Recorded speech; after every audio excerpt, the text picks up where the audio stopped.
Hello and welcome back to St Michael's Hill for the October update from the layout. As you'll have seen from the intro and also from the 37 here, we actually have trains running on the layout for the very first time, which is a massive milestone for me, I suppose. A lot of work's gone into getting everything to this stage, and I'm very happy with how it's going. In this update, I'm going to talk you through a little bit about what's operational in terms of the wiring and where trains are running.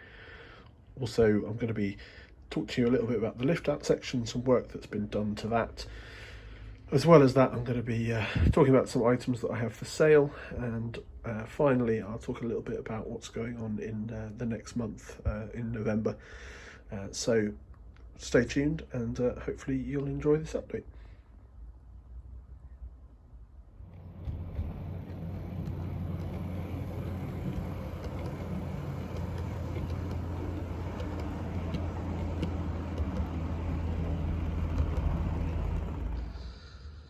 So as you can see from the Class 37 that's coming through, we have good running in a fair bit of the layout. So if I pull out a little bit, I'll be able to show you the Fiddle Yard. So the whole Fiddle Yard is now wired up all the way around to around this section here where the double slip is. There are kind of some exceptions to that. So all the point work is in a partially wired up state. And I say that because at the most points have been wired up, been motored up, but the frog control has not yet been installed. And at the very least, like these three-way points, they literally just have the power feeds attached to the bus wire. So that is the kind of state of it. So I'll talk a little bit more detail around the point motors and what I've been doing at the other end of the layout.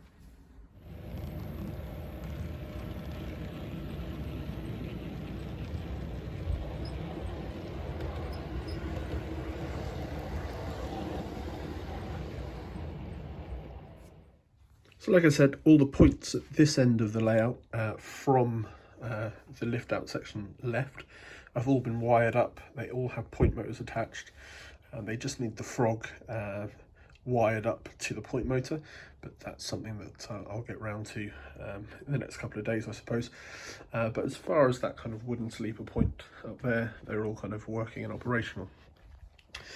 The point motors that I'm using throughout are the MTB MP1s, so a very small point motor. Very cool little features they've got in that the screws here, the middle screw, you can adjust the height of your I guess the wire that controls the point, so you don't need to cut them off, which I always found with seat motors was almost impossible to find a tool that would actually cut them properly without causing either huge amounts of heat or damage to wire cutters. The other two screws are for a lateral adjustment, so you can basically adjust where the bar coming out the top actually lies. You can actually open up the point motor as well and adjust the distance of throw, so suitable for kind of N, OO or even O gauge points. Although I would say probably with the O gauge ones, maybe look at the MP5s as they've got a bit more grunt to them, but certainly for a OO, very nice little point motor. At the moment the points are being controlled by iTrain. It's a very kind of nice system where you can see the layout is drawn. You just hit the point you want to change and it gives you the indication as well of the route. So as you can see, it's a nice smooth kind of action from side to side. Eventually iTrain will be able to set lots of points at the same time. So if I was to, for example, run a train or a loco from this track here right out to the wooden point there, a route could be set that will change all 4 points along the board if necessary. So it'll be quite a nice system once it's all set up. It should be definitely said that I wouldn't have got this far this month if it wasn't for James Hudson at DCC Train Automation. It's where I pick up all the point motors and the DigiKeys equipment that runs the layout, but also for the massive amounts of support that he has given me, and I'm sure gives all customers. So if you are looking for any point motors or anything really, definitely check out DCC Train Automation. and I'm sure James will be happy to help with any questions or any advice that you might require. I will put a link in the description below to his shop, and yeah, very happy with the service that he and his staff give.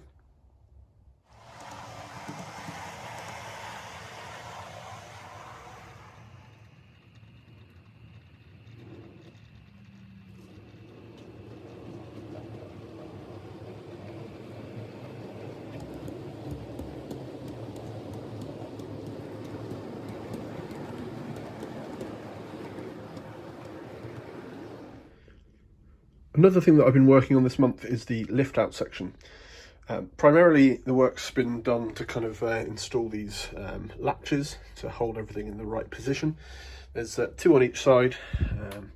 These 2 are kind of exactly where I would have liked them. Obviously on this side would have liked to have one here, but there just really isn't enough room, so I've kept them over here. But it certainly holds everything in place. It's a nice kind of solid action that keeps everything kind of in the right place. Make sure that all these tracks are aligned properly. The tracks were on the corner here. This one especially was just a little bit unreliable where the join was, so I've kind of added a little bit more of the metal sleepers to try and get everything in the correct place, and as you can see, it's all been fixed and is running very well now. Same with the one at the back. So that all works very nicely. This end is pretty much exactly the same. I have noticed though that this section is actually lifted up off the copper clad. So I'm going to need to look at that and see if there's likely to happen on any of the other sections as well. If so, I've got a lot more of the DCC Concepts metal sleepers. I might use those and just super glue them to the cork. Might be a slightly nicer way to do it if the copper cladding continues to be a little bit unreliable.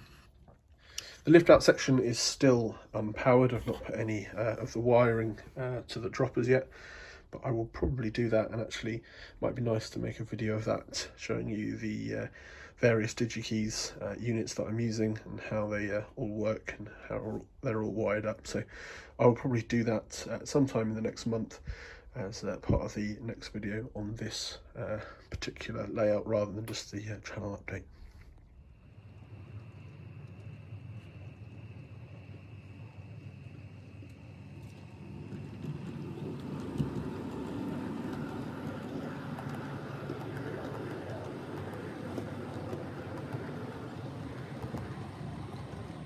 Another thing I've done this month is to install a programming track. This is actually the first time I've ever had a dedicated programming track, and it's certainly useful. Once the layout is fully built, this area will actually be fairly hidden. I might put a small window in so I can kind of see what's going on in the programming track, and there'll be access via this end, but you won't actually see this. But as it was fairly close to the DR5000 that's controlling everything, it kind of seemed like a good place to have it. The shed also won't be here, it'll be on the main layout as well. So it was quite nice, obviously a simple job. With the DR5000 you literally just plug the programming track into the fixture here, and it runs fairly easily using the DR5000 software on a laptop. So very kind of simple, but it's good to have a programming track set up. As you can see, I could do a couple of Locos or a full unit on here. It really wouldn't be a problem to take that sort of thing. So the 158's been on here. I'm sure the 150 will get on here at some point as well. So yeah, very easy, and pleased to have it going, because it means I can start playing with some of the CVs on these Locos fairly easily, which is something that I need to do for eye training, maybe slightly different ways to how I've had things before. So there's been a lot of changes on CVs as I've been going through the month.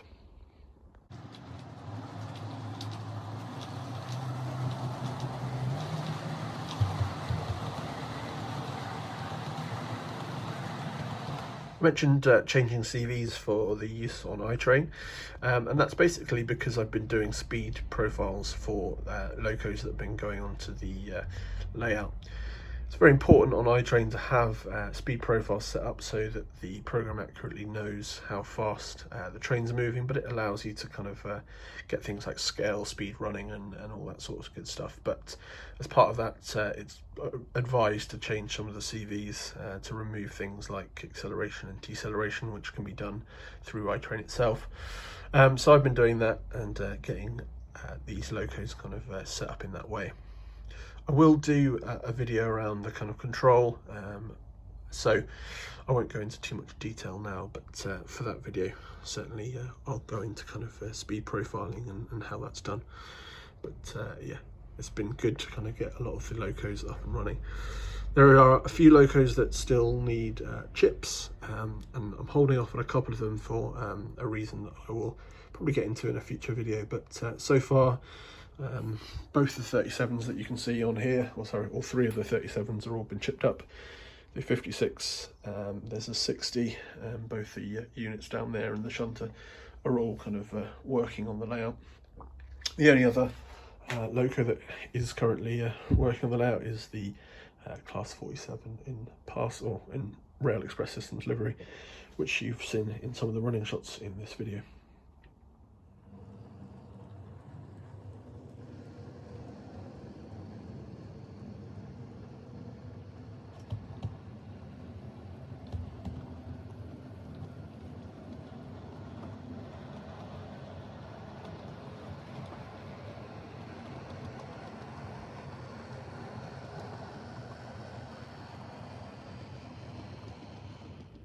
Something that is somewhat unfortunate in a way is that due to using code 75 track, I'm going to be selling all of this Lima stock that you can see in front of you. In fact, some of it was all listed on eBay. I've actually had offers for some of it, so some of it's already gone. But there are a few bits left on there if you're interested, especially in the Mark IIs. If you're interested in the 33, then that won't be going on eBay yet because currently it's not working for some reason, so I'm going to have a look into that. But if you are interested in that, drop me a message and we can have a talk about it. But most of the rest of it should be up on eBay if it's still available. The reason I've kind of gone with this is I was thinking that some of it would be absolutely fine on the code 75 rail, and some of it really is. A lot of it though is having real problems getting through the code 75 points, both because of the check rails, but also the larger wheels are causing shorts. So unfortunately, a lot of it's going to be going and finding a new home, which is in some ways sad, but certainly it will help fund other projects that I can work on, as well as the layout in itself. So if you're interested, have a look at the link below to my eBay page. One other item that I'm selling because Nuclear Fast didn't run in South Wales is the this FNA Nuclear Fast wagon. It's in pristine condition, has the unopened detailing packs and all that sort of stuff. So again, if you're interested, check out my eBay page.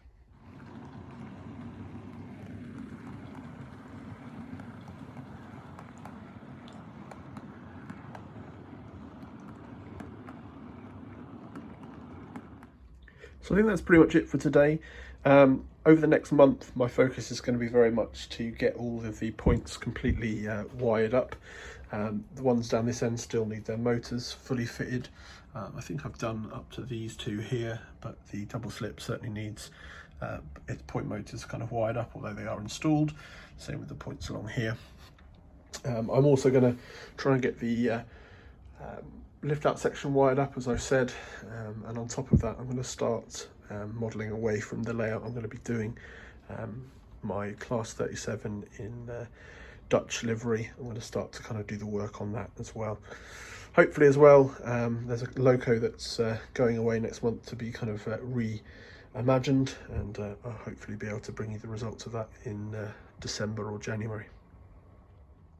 That's pretty much it for me today on St Michael's Hill. I hope you've enjoyed the layout update, and hopefully in the next month or two I will have the full loops going.